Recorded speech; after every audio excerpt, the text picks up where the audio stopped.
Usyk will You quit. the score. Usyk will quit. You're wrong. You're going to get the shock of your life. No, it's better to burn out than fade away. There we go. He is not elite yet. Tell me one elite fighter he's beat. You want to see what the Silk said? Yes. I don't know whether to float or gloat. What size feet is he, Ben?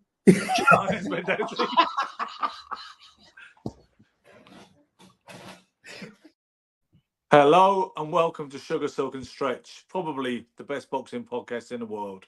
My name is Ben Doughty. And I'm Gary Stretch. I always laugh at that beginning, Ben. Yeah, I mean, I think it captures the kind of, what do you call it, the disjointed sort of off-the-cuff energy of this particular trio, the show. It's funny.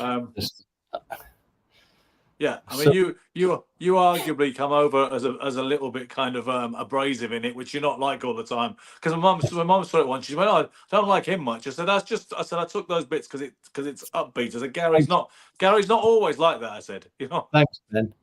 First impressions. First impressions, yeah. No, I'm sure she'll Your love mind it. forever. Yeah, well, yeah. What a note on which to start the show, and an epic show, no doubt. So Gary, you know, it was last night. I mean, I must admit, I picked Joshua by KO. I weighed it up on the basis that I just thought he held significant advantages. I wasn't writing Dubois off, but I had a little tiny flutter on Joshua in different rounds. You know, inside the first half of the fight, I got it wrong like a lot of other people did. I mean, I actually expected you to pick Dubois because I thought ahead of time picking Dubois is a very stretched thing to do. Were you tempted? I did it on the others, which I didn't believe would win, but I thought it'd have fun. But on the Josh Warrington, I didn't think I did it out of my heart, but realistically, I didn't think he was going to win. And then I did it on the other one against Boazzi. Yeah. What was the guy? Boazzi and Willie Hutchinson. You fancied Hutchinson because he impressed you in Saudi, didn't he, against Craig Richards? And also, he seemed very in a good space. So I took a punt on two. But no, if I was betting money, I would not have done it. But still, here we go. Look what the feline just dragged in. I was just going to say, Gary, look what the cat dragged in. Let's go. Yeah. Me and the cat. I'd like to say hello to John Doyle as well. Good to see him following the show. Guys, how do you want to play this? Do you want to talk about the main event and the big heavyweight fight first, or would you like to talk about some of those fights on the undercard first? It's up to you. How do you want to roll? Straight into it, I think. Yeah, okay, so we all picked Joshua. Well, I'll say it right now. He looked so woefully inept last night. That was really disturbing and worrying. I've seen him boxing a novices back in 2008, and he looked better than that, I swear. Response, please. A larger or stretch in whatever order. Stretch first. Couple of things that was shocking to me. Like, I believe, doesn't matter what kind of camp you have, you know, you're in the best shape of your life. I think it's very important for a trainer that prior to the fight, meaning you're about to go on, you know, and in the corner even before the fight, that you go over what you know, hands up, center of the ring, you know, smart, piston-like jab, you know, basics. And I was shocked. If you look at the fight, you know, they're both in the ring for like 10 minutes. Joshua stood in the corner, stone still, didn't move a muscle for 10 minutes.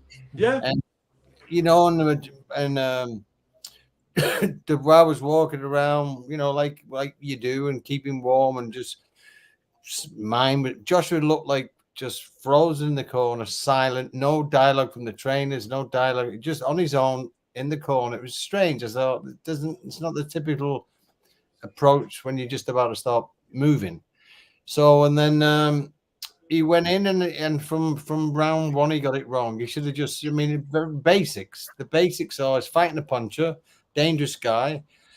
It was obvious that Dubois, or not obvious, but it was possible that Dubois would be super hyped, the atmosphere, the biggest night of his life, his day in the sun, that he was going to come out, you know, blazing. So the obvious thing to do would to be meet him in the middle of the ring, hands held high, stiff jab, keep him on his somewhat defense, give him something to work with. Feint him or something, yeah. Yes, and Joshua took a backward step. He let Dubois immediately get some kind of confidence and momentum from the beginning, and it was like a down. And then he got caught, and it was like it was just a bad start. And I think a bad start often, in them kind of fights with that kind of puncher, it just went horribly wrong. And I think he should have had just a basic plan going out, hands held high. His hands were by his waist most of the fight, and just got it wrong. He looked great in shape. I didn't think I tell you what, he did impress me. He showed a lot of courage, and he showed a lot of heart, and he tried to throw his hands, which he's been guilty of not doing. He did. In the worst case scenario, he still threw his hands. So I'll give him great credit, but it's a long road back if he's going to come back, and it's all mental, and that's the issue with Joshua. It's all mental. So, what did the contrarian make of it? Well, let's work from the end, which actually was the start. Well, of course, Michael, of course, from the end. That's how everything starts. And if you don't know that, you don't understand life or boxing or anything. You're absolutely right. Absolutely right. This Anthony Joshua committed the cardinal sin. The cardinal sin in boxing, which is taught to most everybody from day one. Anybody care to take a guess at what that cardinal sin was? What you say? What was the cardinal sin, which is actually overly taught and falsely taught? Not even necessarily falsely taught. Maybe not corrected, but it is a cardinal sin in boxing. It's one thing that you never do. Like no one's ever said. Throwing a right uppercut from distance on his lead. There you right go. Uppercut. Right there. The right uppercut from the distance is one of the worst punches you can throw because Buster Douglas, right? Well, yes. Buster Douglas is one. Yeah. Who was it? Was it Victor Galindez against when he got knocked out versus who did he get knocked out against? Victor Galindez. Mike Rossman, the Jewish bomber? No, Marvin Johnson. Marvin Johnson? Yeah, he threw the right uppercut from the outside as well. Yeah, and it's just the worst punch because one, you're straight up and you're directly in front. As soon as you punch, your opponent is going to punch you back. That's basically how boxing works. When you punch somebody, it reminds another guy to punch. You know what I mean? So here he is, straight, no mobility, no fluidity, no nothing at all, and he never had any defensive inclination as much as I said. The other kid didn't either, but. AJ never really had it either, but he threw the uppercut from the outside, and he did that multiple times during the fight. And I was like, I don't understand. What do they see about Dubois that makes him think that he's susceptible to that punch? He obviously was trained to lead with the right uppercut because I'd never seen. I don't know about that, Michael, because I've never seen him do it before. I hear what you're saying. Have you ever seen him lead with the right uppercut before? Joshua, yes. not that I recall off the top of my head. No, no. So obviously, the guys were thinking about it. They're saying to themselves, "Okay, so we're going to break this down on how to beat Dubois, and he's susceptible to the uppercut." I don't know if Usyk hit him with it or something, but they got it in their mind that they were going to have a trick punch. Or actually, he did that to Usyk, right? He kept throwing the right uppercut. So they say, "Oh, that's a good idea. Let's use that against Dubois." Yeah.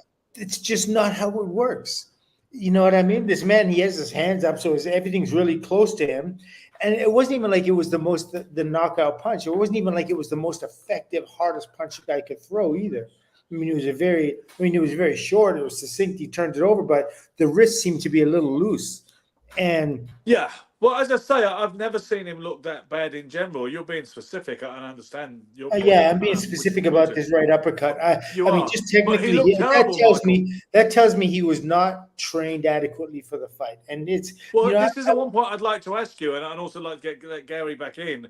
Ben Davison was hailed as a messiah with Joshua because of the Waleem fight and the Ngannou blowout. I did say, and you guys you won't remember still because you don't remember anything, but you may possibly recall me saying there's a bit of a exaggerated narrative around the reinvention of Anthony Joshua based on beating Waleem and knocking out an MMA fighter. And now, so what if he's hailed as a genius after? And I'm not digging out Ben Davison, who I do know and like, by the way, but if he's hailed as a genius after 2 fights. What are we supposed to conclude after that performance, Gary? Yes. Ben, Michael, look, let's take an example. Someone on the show, Michael, right? At this stage of Michael's career, let's say the last few fights of his career, the most important thing is condition. No one's going to teach him how to beat anyone in a fight. He goes in, he's a great fighter. He's learned over 20 years in the game. He'll adapt. He's versatile. He'll work the guy out. He'll throw feints.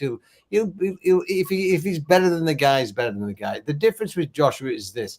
Ben Davis is never going to change him. The big fundamental thing that Ben seemed to have done is fixed his brain a little bit. Yeah. And took him away from, look, all these things that he's trying to learn from different coaches, which are probably making him more insecure. Ben said, look, go back to you're an Olympic gold medalist. You beat Klitschko. Like, go back to basics. What you're good at. And it's a mental thing. He got it right against two very limited opponents. The last two, let's be honest. He looked tremendous. Basically, did what he did.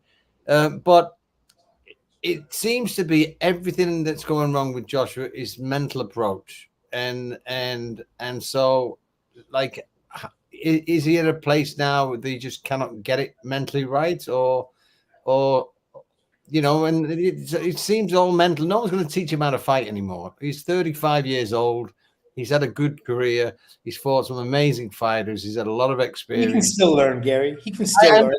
I think you're absolutely right, by the way. I think you're absolutely right what you're saying, that it is mental. I mean, psychologically, that was with your experience, you're not going to run out and try and get a guy who's got defense like this and throw a long uppercut. You're just not going to do it. You're too smart, too experienced. Do that. Well, one of the things, my friend staying on Gary's point with his mental approach to the fight, psychologically, AJ is and always has been delicate. Psychologically, he's always been delicate, and when you see the mannerisms, the things he does when he like at the end of the round where he showed Dubois to his seat kind of thing, he was like, oh, you stand there, or he was doing mannerisms that aren't true to what you would really do in a boxing fight. Like, generally that's what people do when they're when they're beating somebody. Now he's getting beat and he's doing these little mannerisms that just don't make sense. They just don't jibe with what's going on in the ring. And that tells you, one, and that's not the only thing, but that tells you right now that psychologically he's delicate. He's damaged at this point. And he was damaged already.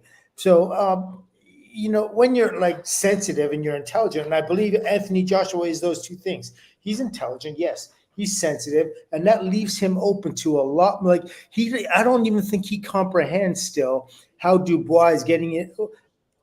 Maybe he doesn't understand why Dubois even wants to fight him. He thinks he's that superior over him. But then again, maybe it's more like Dubois had knocked him out in training. One time, number of times. I don't know how many times it happened, but he has that psychological. Well, they said it was. There was rumored that he knocked him over or something. That was rumored. But that's an absolute. That's absolutely a.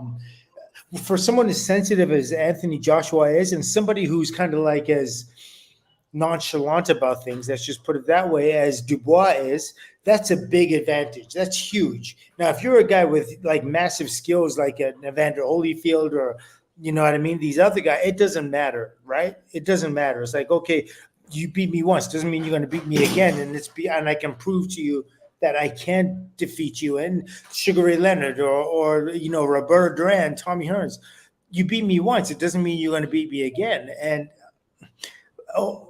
I think that played heavy in this. My argument is, let's look at Duran, Leonard, Holyfield, Michael Elage today. Oh, don't put me in that category. No, Pacquiao. No, we can edit that afterwards. Pacquiao. I'll even put myself in it. I'll tell you for why. It's any decent professional, right? Mm-hmm. Bell rings. Mm-hmm. They don't need a plan or stick to. They shouldn't have to remember, Ben said, keep my hands up and jab. He should go in as a unit, knowing what he's got to do, knowing what he shouldn't do, and just get on with it. The only thing that I mean, the plan, the basic structure would be for me when you're fighting a puncher or someone like Dubois, who's a little bit unorthodox. I mean, he's pretty basic, but he can be a little bit, he rides in unusual rhythms sometimes, Dubois, because he's an emotional kid too. He was there last night to win under any, that was where he was at. So that can be dangerous because that can put him in a lot of trouble also, which Joshua could have took advantage of. But basically, when the bell rings, there's fundamentals that a top pro should go out and look at the guy and start to work the jab and push it and be smart and feint and demand get his space. I don't even know, Gary. I don't even know if it was about the jab. It wasn't even about. Honestly, it wasn't even about the jab. I think it was the fact that something to stop Dubois walking through him was the jab. You can do that with any. You can do that with any punch, but a right uppercut from the outside. Let's just put it that way. Right. It's like, you know what I mean. No matter what, it's kind of like it takes a special individual to draw energy from a negative experience, is what I'm saying. When you get hit and when you get hurt, that's a negative experience in boxing. And you're referencing the sparring still when you say that, yeah? Yes, I'm referencing the sparring, and I'm referencing other people's fights and sparring that they've had. You know what I mean? And you get in the ring with the same guy, and for you to be able to beat them, you're a very special, gifted individual to do that. It's not easy to do. And Anthony Joshua obviously isn't that guy. He's not that guy. Well, I'm not saying it didn't happen in the gym, but you're taking it as gospel, almost like they had a recorded contest and Joshua lost by KO. I can't do that. I have to keep it open and leave room for doubt. I heard a very specific thing from a very good source that he fell, he slipped. Yeah. And then they all ran with he got dropped, Yeah, that's what I mean. So you've got to be careful with these gym rumors, especially when they're London gym rumors. And we're a really good source said they were sparring. They got in a bit of a mess, and he slipped, and then it went from slip to a knockdown, and next thing you know, he's dropped him, and it's all. But either way, so we do establish the fact that they have sparred or had sparred. Yeah, absolutely. That was never in doubt. That was never ever in doubt. And they only sparred once. But it was a long time ago. Either way, it was 8 years ago, 10 years ago. Yeah, even if it was 8 or 10 years ago, what I'm saying is when you have a psychological advantage on somebody, you do it. It just remains. Then there's such fragile weakness. If I fought Eubanks tomorrow, I would be absolutely game to go and beat him. I wouldn't think he'd beat him. So exactly, and I'm the same way with the guys that I fought. I'm like, I wish, but I'm assuming that Anthony Joshua is made of that type of metal. Yes, in any case, that lends to Silk's comment that he's fragile. Yes. Yeah. Well, David Evans says that he just seems to overthink everything, not just boxing. One thing that a friend of mine said, who's a pro trainer himself, said today is that Joshua was rushed to the top and he never was able to organically develop the kind of ring savvy that you two gentlemen are talking about and had in your own arsenal because he was rushed to the top and fast-tracked. Even look at the way he was kind of stage managed to an Olympic gold medal. He lost that first fight against a Brazilian, but they just, there was an arrangement of some sort. He got through. The final was close but debatable, but he definitely lost his first Olympic bout. So consequently, he was on a fast track to superstardom, wasn't he? Because he was such a fantastic commercial product, And Eddie Hearn says there will never be another AJ in terms of his popularity and the impact he's had on British boxing. There's never going to be another one. They're not looking for the next one. So maybe it was rushed to a point where he never was truly allowed to develop as a fighter. The way you guys like Evander Holyfield, amount of experience as a pro. How many years has he been fighting? Well, he won Olympic gold in 2012, and he'd only been boxing a couple of years then, I believe. Look at his professional career. Look who he's been in with. Look at the experience he's had since. I mean, there's no excuse for that now. No, there's no great experience. He had two great fights. I mean, let's just look at Dubois. Look how, with the experience he's had in his last couple of fights, how he's coming on, and now with the Joshua victory, he's really going to be confident. So. Yeah. Well, in any case, Silk, do you still think he would beat Fury? Do I still think? I would hope not. Joshua, personally, I do. I mean, you have to say to yourself that Joshua, it wouldn't make any sense to him to fight any longer. I mean, not that he wouldn't want to take a fight, just an outgoing fight or something like that. But for him to campaign seriously at this point, you know what I mean? You think he's finished, or he ought to be? Yes. I mean, listen, if I were in his corner, listen, it's hard for a man, and I get, like I said, he's intelligent and he's sensitive, so he's going to be. If people tell him no, he's going to be like, yes, I want to do it, and it's something that I have to make right within me. And so, but I don't necessarily believe it's something that he should do. It's hard to swallow that pill. That pill is really bitter to go out on a negative note, but at the same time, you have to look at reality and what reality is. I think you're right, and honestly, Silk, I just don't see an upward trajectory from here. Obviously, he has options, and they can do a rematch if they want. There's one option, and I don't know if they'll pull it off. I don't know if it'll be. I think they could pull it off because of the magnitude. The only one option he has, if you look at Fury now, is fighting Usyk. So if the winner of that is to fight the winner of last night, that fight would be in April, right? Because it's Christmas. They're gonna start January, mid-Jan, 3-month camp, February, March, April, right? So that's almost 7 months away. So Dubois is gonna want to fight before that, right? But there's no one out there.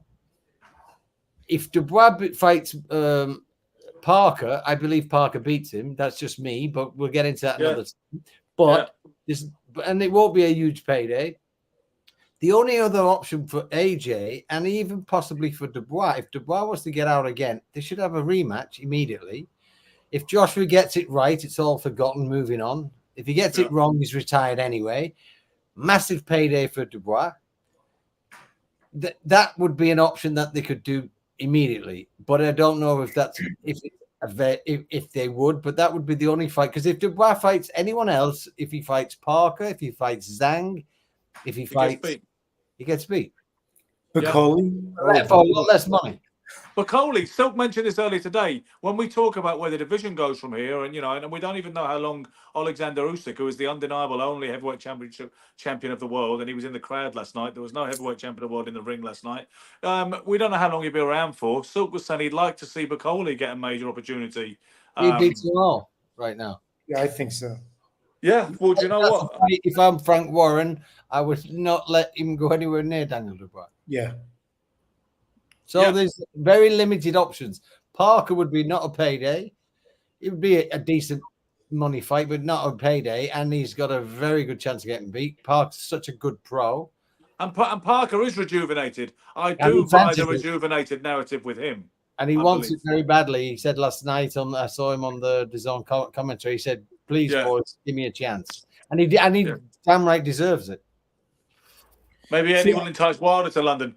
Could you imagine Anthony Joshua versus Deontay Wilder as the battle of the shop-worn punches?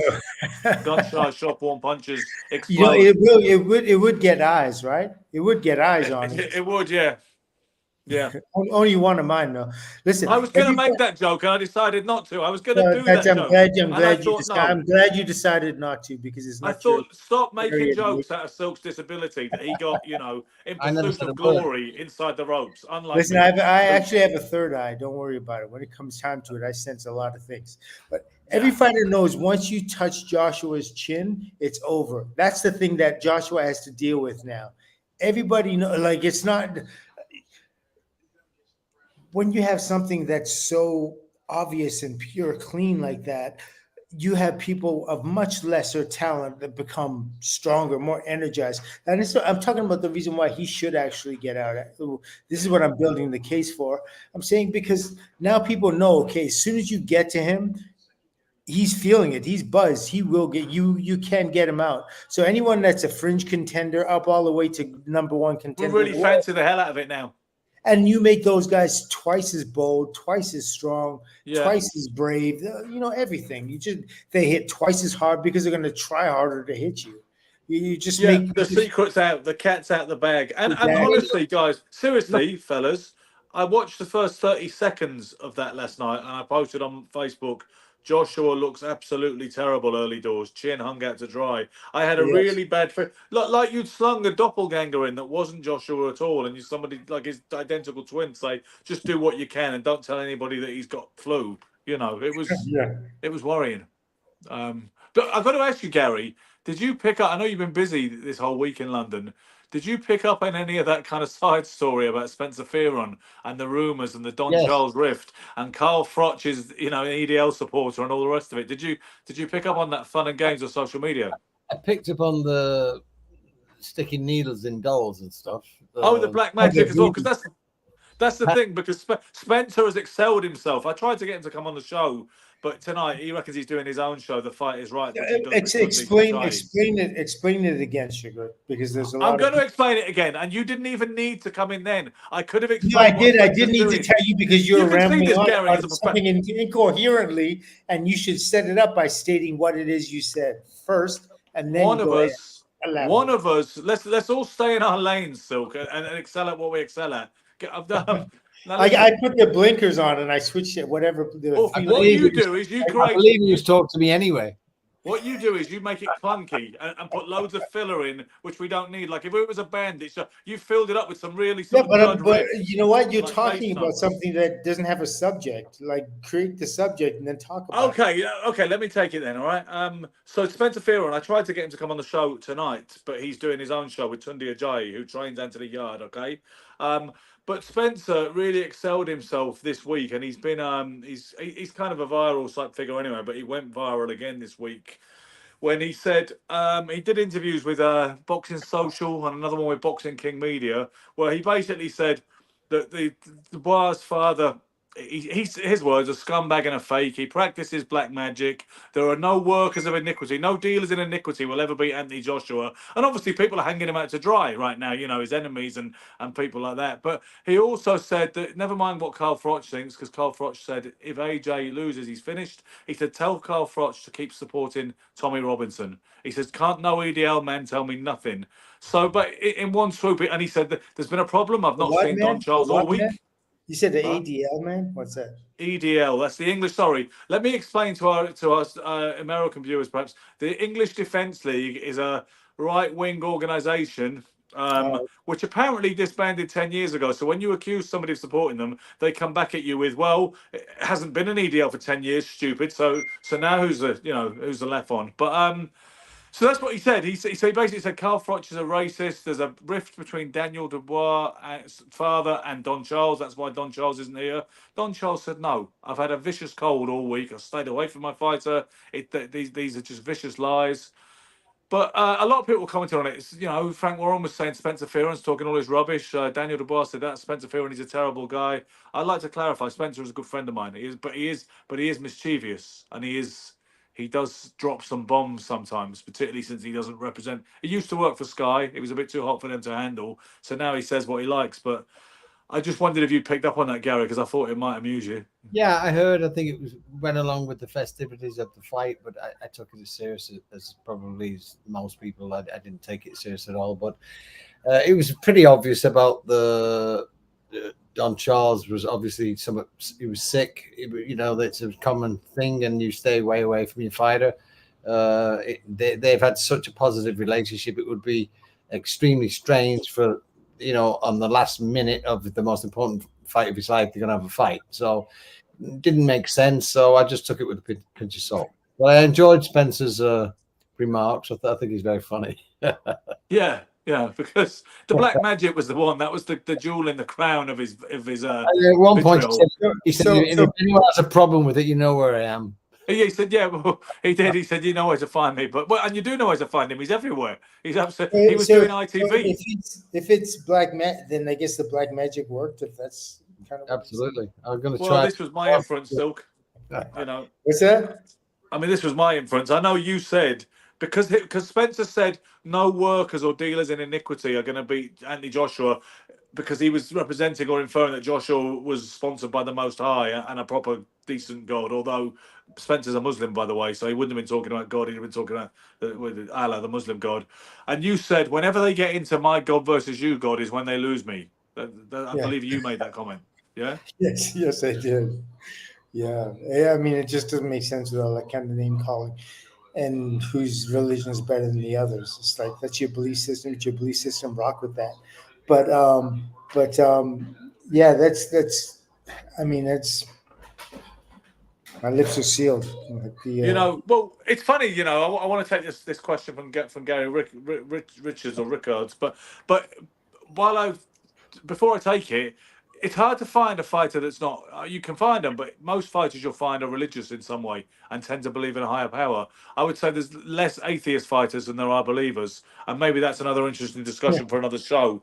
In the meantime, well, I Gary mean, every Rickards. single athlete, the first thing they say is, "What this is what God did for me," and this is, I thank Yeah. God. Like nobody like the other guy isn't about. Like God doesn't like the other guy either. You know what I mean? It's Well, crazy. that's what I always used to think when I was younger. I get it a bit more now, I must admit, with my recovery journey and alcoholism and the kind of sort of insistence on a higher power in AA culture. But when I was younger, I just used to think, well, what the hell does that mean? Why doesn't he want the other guy to win as well? Or, the whole idea of crossing yourself before, or doing the Muslim prayer before you get in the ring. What does that mean if you can't fight? And the thing is, it doesn't mean anything if you can't fight. But Gary Rickard says, God sponsored or not, who are AJ's best 3 wins? He's been spoon-fed for years, gifted a gold medal. I can't believe nobody saw this coming. Well, it's not true that nobody saw it coming. He's been plenty of people. He's had his detractors. There's never been a world shortage of them, Gary. But And 3 best wins of not Joshua? only that, Ben, it's also like I picked Joshua, but I was like really kind of like he's not the kind of guy you're going to bet the house on. You know what I mean? And No, he never never.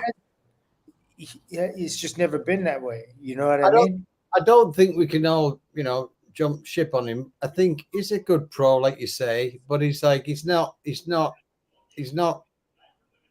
one of the great heavyweights But Gary, if he'd have won, Eddie would have been talking all this crap about him being a 3-time world heavyweight champion like Muhammad Ali, and they said he was going to join the Immortals. Other people were using that line. I think anyone who's been exposed to any boxing in the last few years knows that none of them are world champion other than Usyk. Yeah, they hold a belt now. Daniel Dubois holds a belt, but how can he be world champion when he's just been beat by a guy who's the world champion, who just relinquished the belt, let him fight for it, and all of a sudden he's world champion now? It's ridiculous. And it really pisses me off, the lack of basic common sense with people who really should know better. Credible people like Steve Bunce, Tony Bellew, and the list is fucking endless. People who sponsor this complete cloud cuckoo land reality, which only seems to reign in professional boxing. It really annoys me. I think it doesn't make sense when everybody knows that Usyk just beat him and beat him well, and then they wanted to, the commission wanted him to defend that belt, so he gave it up.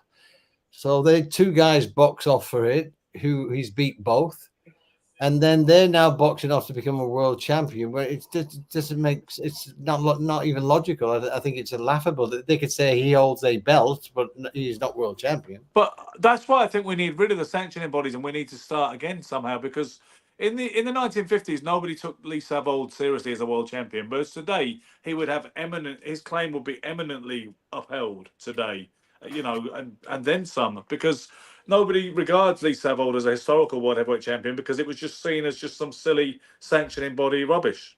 I mean, look at Harold Bomber Graham. If there would have been 5 belts available when Bomber was around, he would have been a world champion, wouldn't he? Well, he had 3 to go at, and like I say, I would say we have 4 now. Some people still, thank God, don't credence the IBO. I certainly don't and never will. But Herol got enough shots, to be fair. See, it's interesting. People say Herol was the greatest British fighter never to win a world title. That's another cliche. I know how you feel. Like Silk, like Ray Robinson's the greatest fighter of all time. Like the jab is the most important punch. That's a British one. Harold Graham, greatest fighter. And the people who say it, if you tried to test their knowledge of pre-war British fighters, they wouldn't have a clue. Well, they say one of the great British fighters who never won a world title. He certainly had a skill level that was above 99% of the British. I understand how good Harold was. He was a genius, But I don't know, without argument, whether he was the greatest British fighter who never won a world title. But people will tell you that just because everybody says it now. It's just regurgitated ad infinitum. Don't get me wrong. I'm not saying he isn't. Do you think he would have beat? Do you think he would have beat Alan Minter? Harold Graham, yes. Yes. Really? Oh yeah. Yeah. Because Minter wouldn't have enough. No, the only thing that beat Harold Graham was like when he got knocked out. He's one of them, he was walking the fight and then he gets caught. You would need a real big puncher that could just catch him and knock him out. That was the one flaw. Like it was like. Well, Mike McCallum beat him by a point, didn't he? They had a real tussle.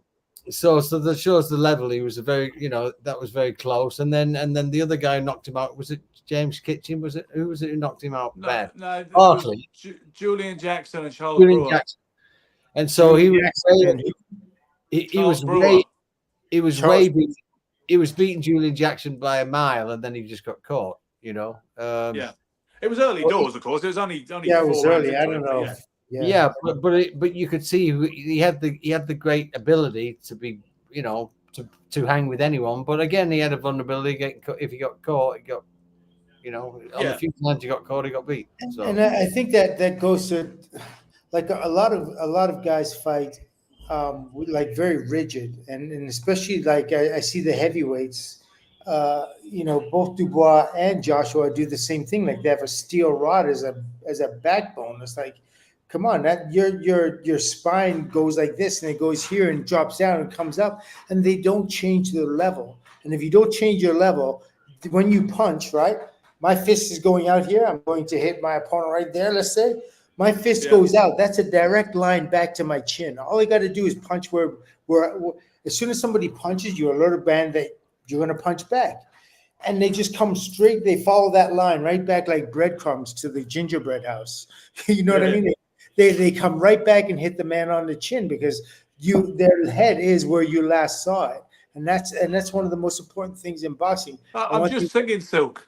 Could you have these wonderfully creative analogies to describe boxing or other things in life? And I'm thinking, as a trainer, the way trainers and fighters often have their own code, you're going to have some wonderful ones as you develop as a coach with this kid Blue and everything. I can imagine you being like, "Come on, gingerbread trail, come on, follow the trail, gingerbread crumbs. Let's Hansel and Gretel, let's go." We're calling the Hansel and Gretel effect. I like that. Yeah, you're going to be using that on television. Black magic and gingerbread for silver. Yeah. So boys, I tell you, it was incredible last night. You're going to say it. Go on. Oh, Hamza Shiraz. Yeah, nice link. Another Tommy Hearns. Huh? People are comparing him to Tommy Hearns. I don't know about Tommy Hearns, but he's got a lot of potential. The kid. Silk, who knows a thing or two about Tommy Hearns, begs to differ. Like, go ahead. No, not even based on Tommy Hearns. I mean.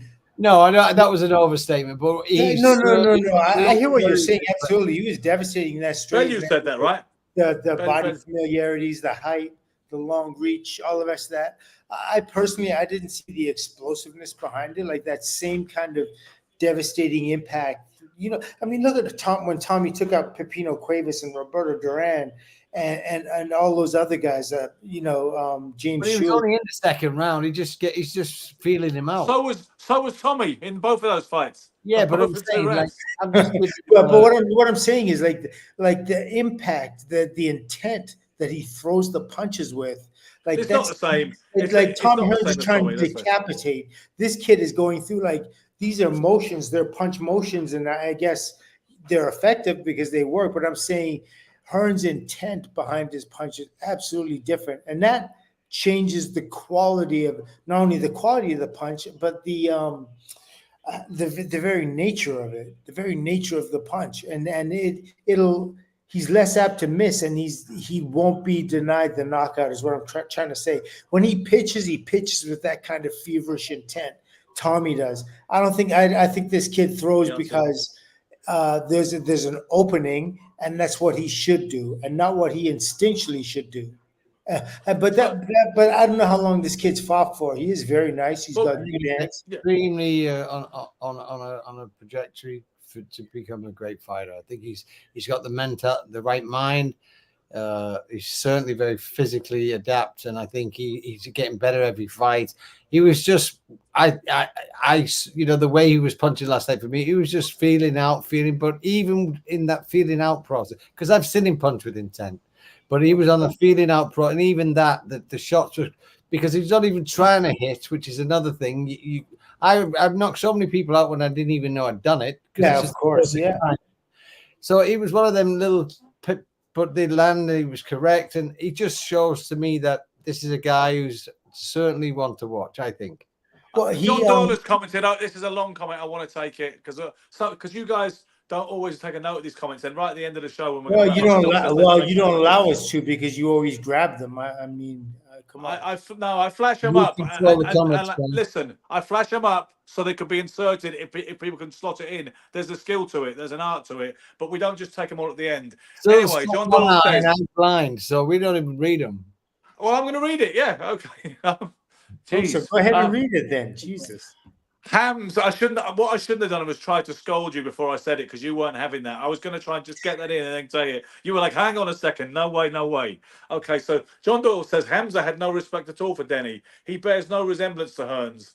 The feint switching, the hook off the jab to the hook to the body. Hearns was a million times more dynamic than Hamza. There you go. Yeah. John Doyle for president? Yep. Yes, absolutely. President, King, education, John. And King. God bless the King. Yeah. All right. But well, and here's the other thing about that kid.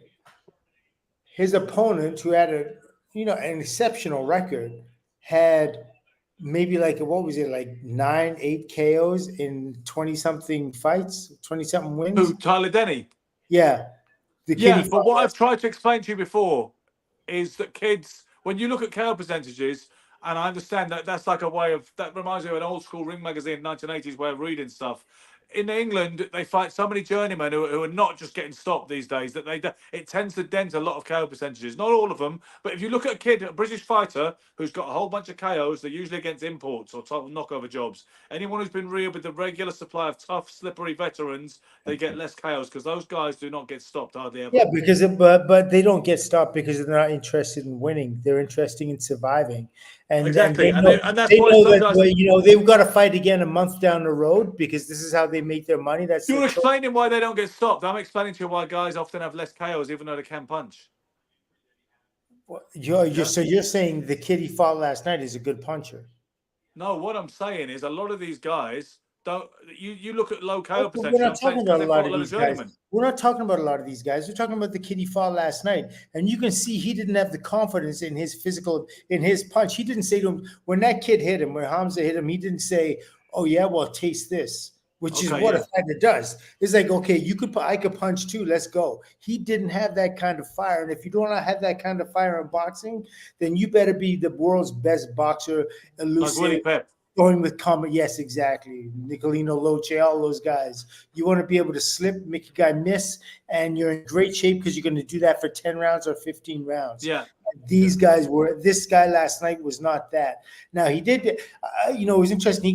Those shots bounced off the top of his head, the cranium, and those shots hurt. They do shock you. So I'm not saying the punch he got hit with was not legitimate, because it is. Generally, when you get hit high up here across the head, it definitely hurts, and it can hurt a fighter, discombobulates, the brain shakes from left to right, and but the skull is thicker, so you're doing that, and you're always at risk of hurting your knuckles.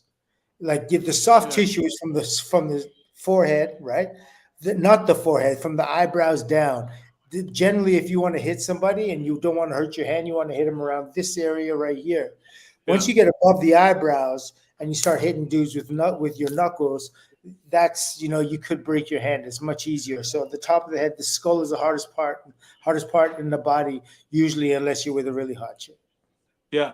Do you know what else? Well, Silk, I was actually sitting there wondering, why is he called the Cardinal Sin this week? And then I got it. The Cardinal Sin is your reference to the long-range right uppercut, the suicidal move. I was trying to figure that out. I was like, what's he doing this week? And then I've got it now. Ben Watson. Ben Watson. Yeah. Okay. So, guys, the other one then, and Gary, you didn't bet on this one, Silk. You didn't make a prediction, but Gary did, and I was the other way, so I got the better of this one for a change. But Gary fancied Willie Hutchinson to upset Joshua Buatsi, who was a slight favourite. But Buatsi, I think Buatsi was impressive, and he is a decent world-class light heavyweight, but he's not exactly Sugar Ray Leonard when it comes to finishing a guy, is he? I did feel as gutsy. No sparks at all.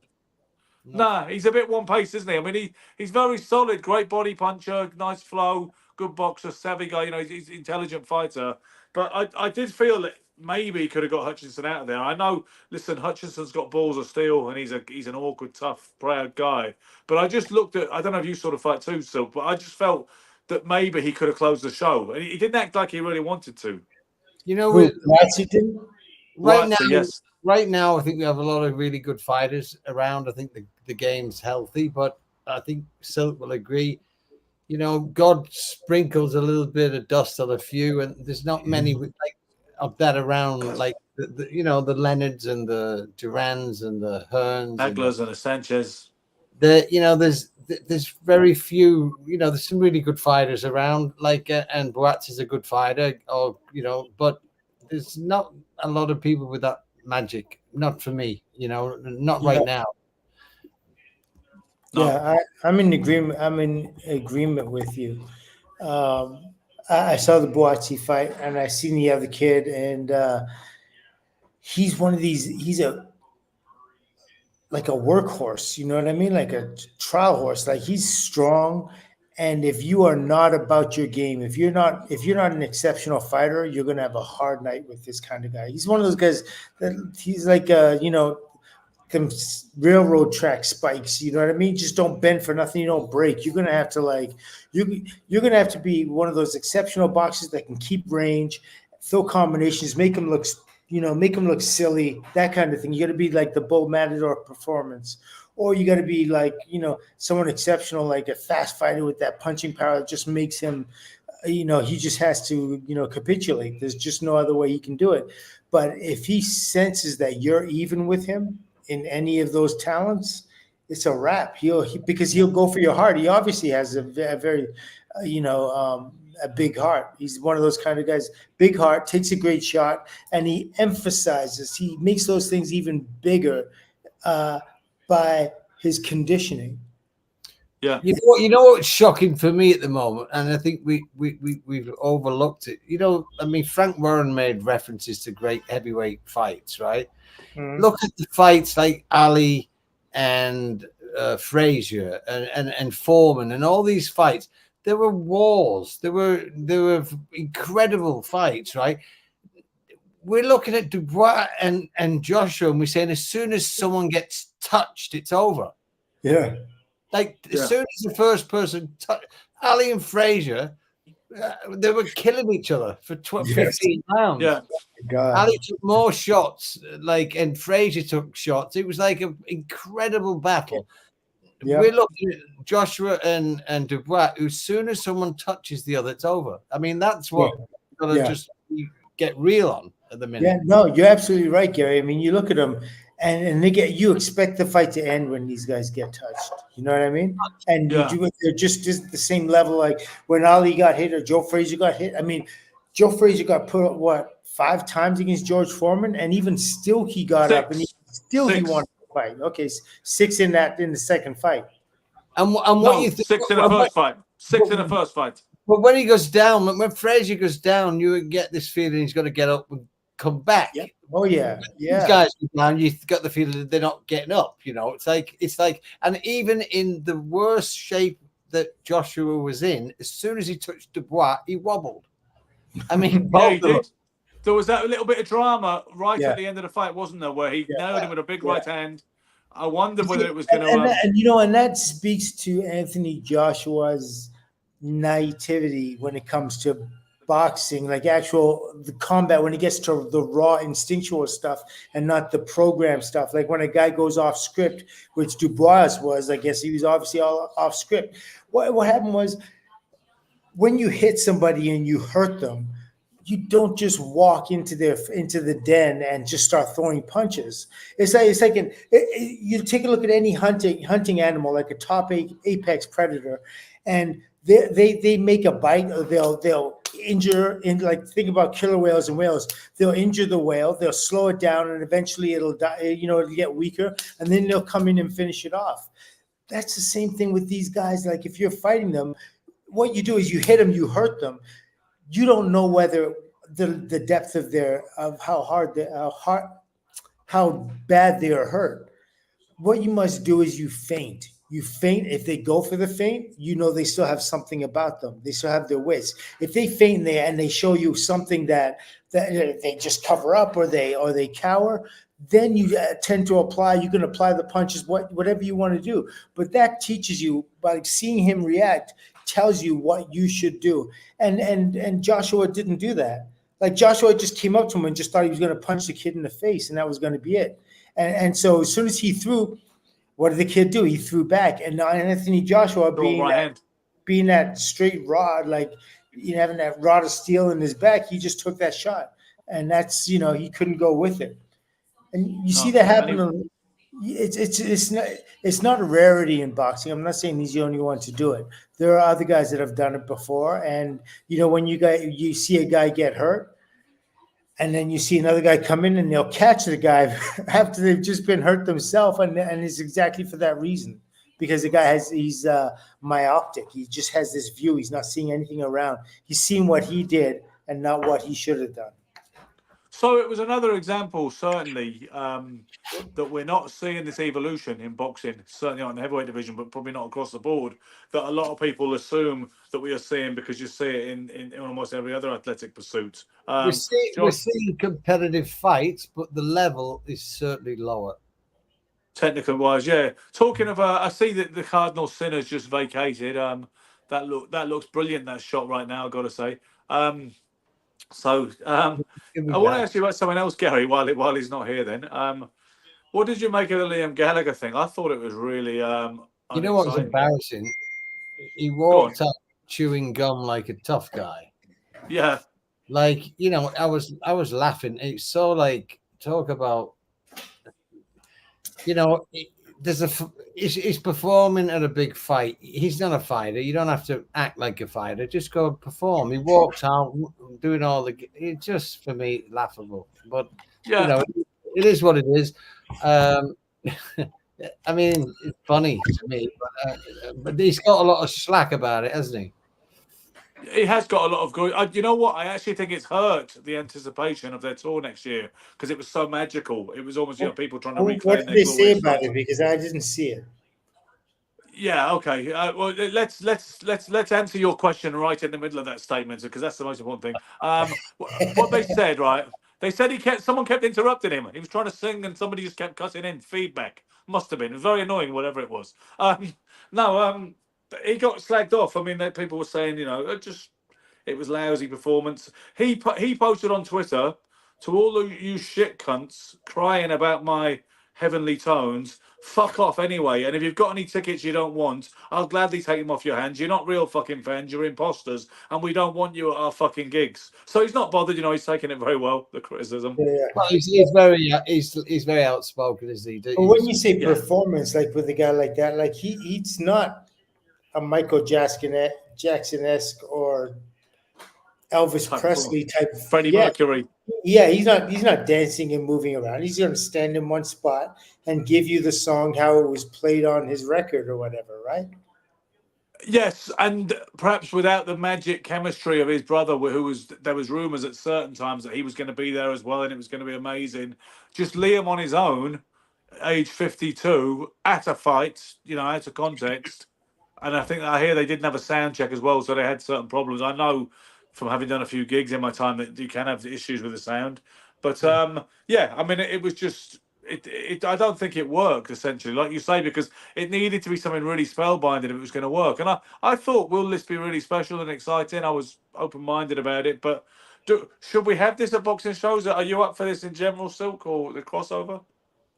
What? Somebody singing in it? Do you believe in the concept that we should have a big music performer as a big mega show, a boxing promotion? I mean, I don't think it helps or hurts the fight.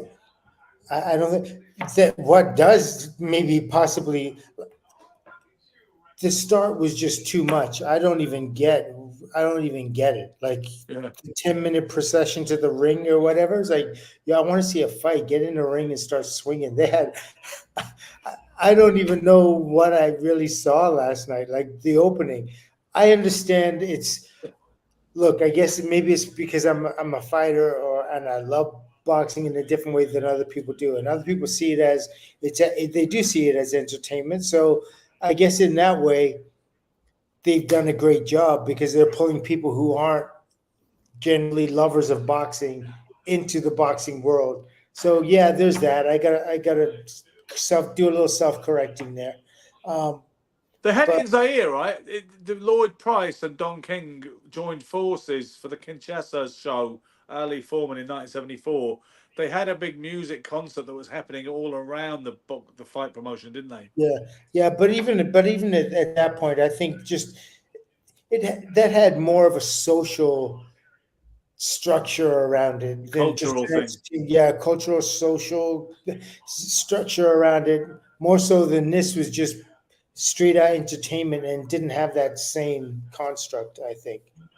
And Marvin Gaye, someone said Marvin Gaye played at Home Shavers, yeah. And when Sugar Ray Leonard fought Andy Price, and Duran and Wilfredo Gomez also boxed on that show. But anyway, I think he sang the national anthem, didn't he? Or did he sing the national anthem, Marvin Gaye, before that fight? I think he did. Well, come on, Ray Charles did for the second Duran fight. Yes, American the Brave, right? You know what I think? That was brilliant. You know what I think the issue is? I think if you're going to have a huge artist to just break the show for a track or two, to a bit of entertainment, I think they should be restricted to singing like one of the classic songs that everybody gets excited about, rather than promote a song that you're going to drop on your next album that nobody knows. But Liam didn't do that last night. He played. No, I know that he had a song that I'd heard before, but I'm saying that there's there's certain songs that can get the crowd really up. I think if you did it tastefully, but I think it's only going to work with certain artists and certain songs that fit. Yeah, absolutely. Like you know what? I know "Sweet Caroline" is a great song in the '70s, and not Engelbert Humperdinck, but the guy Sweet Caroline. I think there's certain songs that will aid a fight. Yeah, Diamond. That I think great song in its time and everything, but it's absolutely irrelevant when it comes to boxing. So it maybe for the live crowd it was great. But I didn't even know what I was seeing. Like first off, they had like a video commercial of it, right? Did you see that the Guy Ritchie? There was actually a guy. It wasn't a Guy Ritchie pastiche. Guy Ritchie actually did that promo. Did you see it, Gary? Oh, with did all he? the London Gangster Torture references. Yeah. Friday. Yeah. What do you think of that? I did not get that it was a Guy Ritchie thing. I didn't know what it was. All I just know is these guys were like beat up and and they were laying down there, coming back to life and singing "Sweet Caroline." It had no absolute. And then I was like, "Oh, that's." When you put it like that. Then I was like, "Oh, that's like Anthony Joshua," and I'm like, "Oh, that's a Joshua," and that's that's the other. It was bizarre, wasn't it? But it was supposed to be this kind of to appeal. Everything nowadays seems to be targeting what we call this casual audience. If you notice, people tell me that Tommy Fury got a bigger cheer than Roberto Duran. All right. Now that in itself is horrifying enough, but this is what we're dealing with, right? And also, Sugar Silk and Stretch did not get accreditation for Fight Week this time. Ordinarily, I got it for Usyk and Fury and things like that, but we didn't get it this time. Now, I don't think that's particularly right or balanced or anything else. When you look at I'm not knocking anybody else and their hustle and whatever they're doing. If they're working hard and they've got a following, people watching, that's fine. But that shouldn't be happening where Sugar Silk and Stretch don't get accreditation. I don't believe. So do you see what I mean? Do you see what we're living in the midst of and what we're working? We're throwing our grenades from a little bunker, basically, right now. Because I think ultimately it comes down to numbers. You got to get, you know what I mean? You got to get the numbers up. Well, yes. I mean, that is a fact too. But I mean, that is a fact. Although Seconds Out didn't get accreditation either. I don't know if you heard about that, Gary. Seconds Out is a massive channel. That's a big deal, right? They didn't get accreditation. You know what they said? They said, unfortunately, we didn't get it this time due to an ongoing issue in Riyadh season, which we're working at resolving. Obviously, they've fell out with the main man, I think. And they said, we will do our best to provide you with compelling content from the periphery, which, basically means we'd see if we can catch anyone at the weigh-in or anywhere that in the non-exclusive areas, Yeah. Which is what I had to try and do this time. It's a very fickle market. You know how it is. It's like the film business. It's not about being a good actor. It's how many Instagram followers you have. It's like the world's in a shit place at the minute in regard to quality rather than quantity. You know what I'm saying? But you just got to keep doing the things that you do them well, doing with your heart and be educated. And I think people catch on in the end. Because essentially, like Silk says, they don't want to hear this shit anymore. They'll eventually say, I want to hear guys who know what they're talking about, who actually have credentials. If you look at all of these, these platforms now, you've got no disrespect to some of the, like a lot of the people there with accreditations are women who've never fought, women who are not in the game. Women are not Yeah. judges. It's just glamour. It's Just eye candy, but it's so inane. Do you remember the Fast Show with Paul Whitehouse and Harry Enfield? And do you remember that skit they used to do where the woman would come in the early days of women breaking into football, not punditry, but commentary or interviewing? The woman would come up and the guys would look straight through her. Then eventually they'd say, "Where's the man, love?" Do you remember that? Yeah, the man who talked about football, where is he? I'm all for women being involved. But there's so many amazing women who know so much about the sport. And they're still beautiful and attractive, and if that's what you want, there's so many. Look, you get Lucia Wright. There's so many amazing girls that are really knowledgeable. And for me, as an audience, I would want to listen to someone who could teach me something rather than just ask a retarded question about, how are you and what's going to happen in the fight. Like, how the fuck does he know what's going to happen in the fight? I mean, it's the questions that they ask are so ridiculous. And they've got useless guys in that kind of sphere as well who ask silly questions, Or I'm not knocking Mike Costello, but yesterday he had a couple of moments, couple of gems. He said that he appeared to suggest that the arms is a legitimate part of the target area, and he was talking about, you look at guys like Canelo and you realise it's a legitimate target area. No, it's not. It's a strategy to bust someone's arms up to the point where you've broken their arms or hurt them in a bicep and you've weakened them, like Canelo versus Callum Smith. I don't even believe in that anyway. That's okay. Fancy you not going along with the narrative. No, but I mean, come on. Who's going to punch somebody in the arms when you could punch him in the head? Or you Thank you, Silk. I'm with you. I never punched someone deliberately in the arm in my life. Yeah, I mean, it doesn't make any sense at all. But for that to work, you're going to have to wait till the next day when his arms are sore. A guy after the fight, the next day he's going to wake up and say, damn, my arms. But during the fight, when adrenaline's pumping that hard, and you don't believe he should stamp on his toes?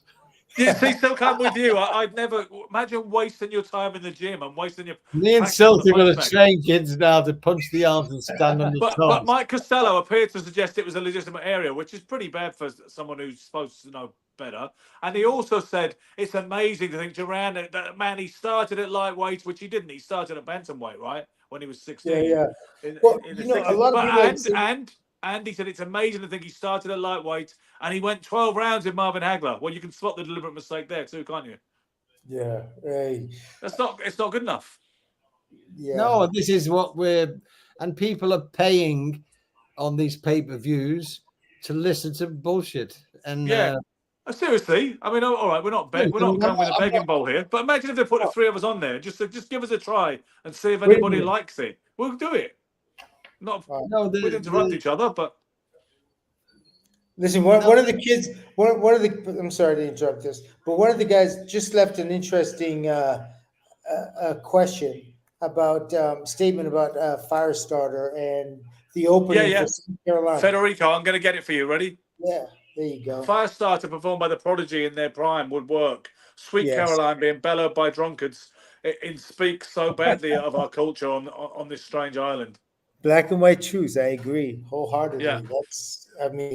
Firestarter would have been amazing. That would have been really cool. Yeah, can you imagine? Exactly. So I would get it. I would absolutely get it. Even with those same visuals they had, if they did Firestarter, I'd be like, there you go. They even had like a guy like they gave him the what do they call it? The ring of fire or whatever with the tire that they put around people, and that thing was all flinged up. And I was like, what are they trying to say? I just didn't get the message. No, that was bizarre. Yeah, that's the other point I would like to make, Silk, is that much as I like a bit of razzmatazz and a bit of stage management and a bit of hyperbole, I think that was too much. Some of those ring entrances for Joshua and Dubois, it's too much and it distracts from the majesty.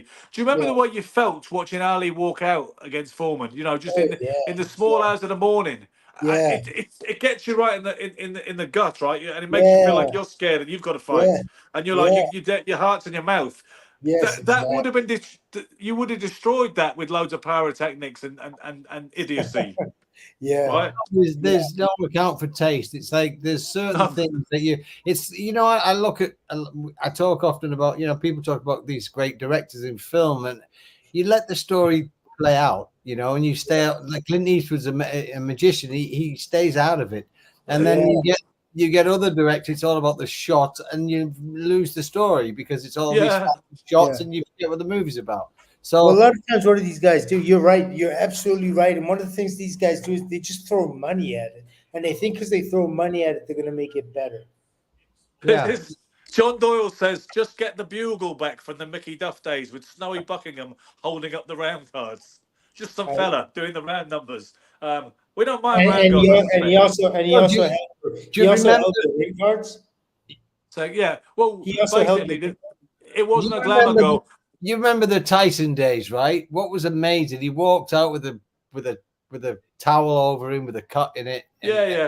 And you felt the, and he, it was like everything that's what was. Dubois did last night. Basically, he did the Tyson entrance with the black shorts and the cut in the black thing with a poncho or whatever it was. Yeah, trying to be that, but it wasn't Mike. And the whole thing was it was basic, raw, just and you've got a feeling it wasn't covered with fire and music. And Well, I mean, Prince Nassim Hamed did that kind of. His ring walks were kind of fun because they were organic to his personality and his ring that's style. the one. You can do it with Having said that, I Not with didn't like the one where he was punching headstones with opponents' names on graves. I didn't think that was cool. Remember that one, Silk? Remember that one I never saw that. against Wayne McCulloch. He came in. He came into Thriller. And so they like and then he's punching the names of former opponents like Kevin Kelly on headstones. And when he hits them, the things go flat. Like he's walking through the graveyard at night, right? I mean, that's funny. That's more creative than what we saw last night. Let's just put it out. It was. It was a little tacky and a little kind of near the knuckle. A little tacky, sure, yeah. But I don't know which is worse: Liam Gallagher's rendition of Supersonic or Joshua's lack of boxing fundamentals. Maybe that was the symbolic of how the mighty have fallen. Maybe that was the plot. Maybe Liam Gallagher should have fought Anthony Joshua. It would have been great. And do you know what? I would have given him no worse than evens. He might have gone the 10 or 12 rounds with him if he caught him. Yeah. So all of us agree that Anthony Joshua should just call it a career. I think there's one. And if you say yes, why do you think he should call it a career? I would say you said you think there's one option, right? And you think it's a rematch, but I would say, Silk, as much as I don't like saying that, and you get these people knee-jerking saying, oh, just a few losses doesn't mean a fighter has to quit, I don't see an upward trajectory for him. And I think that was the kind of performance, never mind if it was Joshua or anybody, someone boxes like that and capitulates that badly, I would advise anyone to retire who boxed like that and lost in that manner. I don't see what else you're supposed to say to them. Yeah. Obviously, he has financial options. Of course he does. Yeah. But I don't see an upward trajectory for his career after that. Yeah. And if he isn't hungry, if he doesn't have, if finances are not an issue, then he should really get out. I mean, and finances are not an issue with him. Finances are not an issue. Yes, exactly. I think we're all going to remember one other thing. There's certain fundamentals that you need to have as a fighter, especially at world level. You need to be, have some kind of boxing ability. You've got to have some kind of physical ability. You have to be able to withstand a certain level of punishment. You can't be world class. You can't be a glass bottle that gets touched and smashes because it's just a matter of time. And I think he's got to the point now, like as soon as you touch him, where do you go from there? At that level, someone's going to touch him in 12 rounds. So. And we believe in the notion that punch resistance just goes and deserts some fighters one day, right? Then you can't be in the game because if he's so vulnerable, he might really get hurt. And then, all that he's done and all that he's achieved is out the window if he can't say his name. He looked like the knockout, face down, really, really got hurt. And I don't know. It's he's got the money, he had the career. It's never going to be the greatest again. So he has to look at it. There's a lot of good heavyweights. He says he wants to Does Joshua have any kids? Yes, he got children. I believe he's certainly got at least one. It might have more. But how old? I don't know. I'm not really. He keeps that very private and off the radar. But I know I remember he had a little girl way back when. I do remember that. But he has said he wants to continue. By the way, he addressed the media. Didn't take questions last night in the post-fight presser, but he said, "Of course, I want to continue. I'm a warrior, and etc. etc." Yeah. I mean, he's had a great career. It depends what he wants for his life. If he's honest with himself, he has to truly say to himself, you know, if I'm looking for a legacy, I'm never going to be the greatest again. Yeah. It's if he wants to have one more fight against Fury or something, but he's got to understand it's not about legacy. It's about, I mean, that's about money and about maybe giving the public what they want to see, and maybe trying to leave the game with a victory if he can do it. I doubt he can do it, but if he's looking at really becoming, you know, I think he was on a mission to one more time prove he was the greatest heavyweight with an idea of beating Dubois. And well, then, that would never have been. That would never have been a goal in sight. Not Dubois After winning a domestic dust-up, which has been massive. No, but if he would have beat Dubois last night and Usyk was to beat Fury, he would get another chance. And who knows? And if he pulled it off, what a career! But that was his idea. But that's gone horribly wrong. So I think now he's got to be very honest with himself. If he can't beat Dubois, who Usyk stopped, how is he going to get where he wants to go? For sure. Just like to correct myself, by the way. Apparently, AJ has a son called Joseph, so that is the story there. Yeah. What's Wanderer saying? All that's left for Joshua is retire.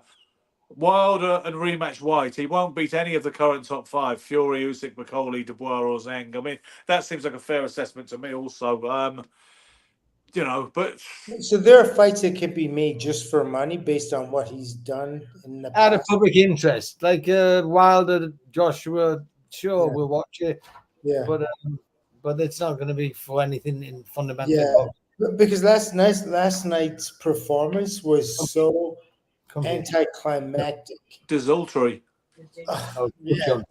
I mean, from what you would expect, like what you were expecting going in. I remember I expected him to at least be. Listen, not in terms of ability, but I mean, I expected him to be like, now he's got it together. He's found himself. This is what I was projecting, right? And it was obviously my problem. I figured, well, now he's got his defense tight. He understands where he's got to put his hands. He understands the concept of timing. He understands the concept of getting out of the way of an individual and then getting back in their face. But he understands really that distance, that range, like fencers do.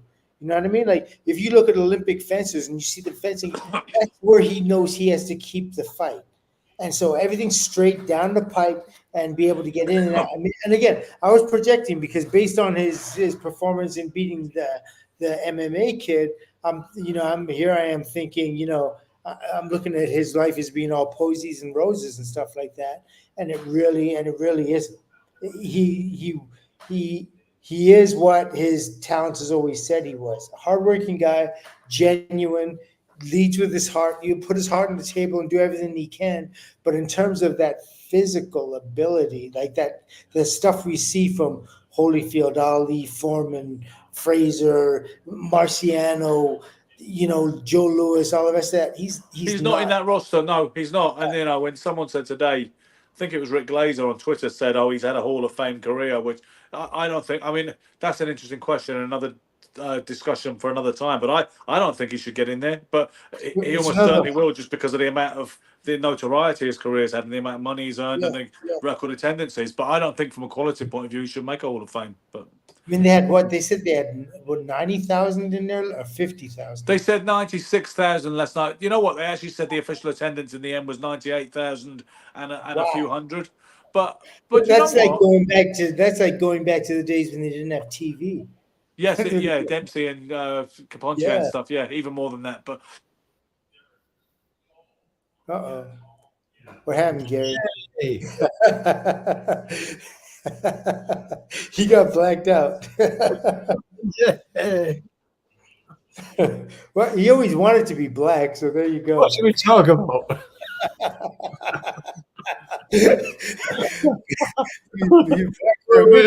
What should we talk about? We can just sit here and laugh for the next 5 minutes. We can't work together, me and you, because we always just it's okay, so he's gone and no one else is going to let him back in. But I know that it was. Listen, boxing is entertainment, right? Yeah. Oh, it is. Well, here he comes. I was just about to Peter McDonough. All right, that was you just had it to yourself a minute. Be quiet for a second. That was Peter McDonough trying to call me, but I'm gonna have to put my phone on airplane mode when we do this show because a phone call kicks you out. You know what it is? It's the computer doesn't sound as good. I've done it. We don't want a technical. We don't want a technical. Yeah, we don't need that. Yeah. But the sound doesn't sound as good on this. The phone's better. Listen, I don't want you to be offended. I don't want you to be offended by what Gary said when you went off the air. It was just, I didn't mean it, Ben. It was just jokes. Well, I didn't hear it, so I don't care, do I? Okay. You believe him, though. And if you think actually think negative about you, baby. If you think I'm actually going to trawl through our own show to watch it back, and you must think I have a very inactive social life. I said we've lost the greatest third of us. Yeah. Well, you know. He said, "You're the biggest part of me." Who did that song? Make a wish. I don't know. Who? Yeah, you did. You're the if biggest. I fight you, Ben, like you've been threatening to fight me, I'm going to put that song. You're the biggest part of me. Hold on, it's coming to me. It's coming to me. You're the biggest part of me. Wait a minute. We got one guy who's called Wildlife Enthusiast here. That's an interesting YouTube handle for commenting on boxing. But what can you say? Oh my God! Come on, man, Ambrosia. You don't know Ambrosia? Come on, play it. Play it.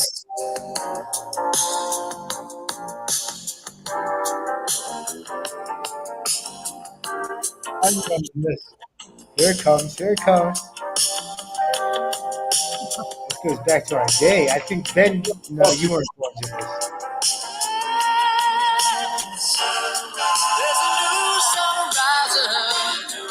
Yeah.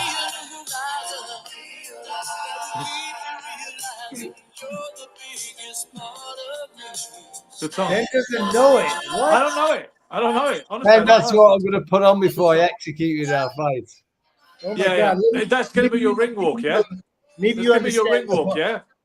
Make sure that, Gary, just make sure that the place is set up, the venue's set up for a fucking Zimmer frame, all right? You don't know this. Here's the song. I don't know it, no. Let's do a music show. I'm bored of boxing. Yeah. Let's do a music show. You know what? We got to take your music back. Let's form a band. Let's actually form a band. It's Ambrosia. This is how I would see it. Well, I'd actually see it. We'd need a drummer. I would see myself as vocals and rhythm guitar, Silk as lead guitarist like Hendrix, Gary as the tall bass player, and we'd have a drummer. Who'd be our drummer? Joshua. Andy Joshua. He needs a job, right? On that note, can we go out on that note? That's perfect. Yes. AJ, we're offering you a new career opportunity. Don't rule it out. Pay it forward, guys. Thanks for joining it. For joining us as always. We hope you found it as entertaining as usual. We certainly did. Shout out to my two former famous middleweight-ish partners. I appreciate all the stuff they put up with. They don't have to be here, and they do it because they love it, and I really appreciate that. Cheers, guys. Peace out. God bless.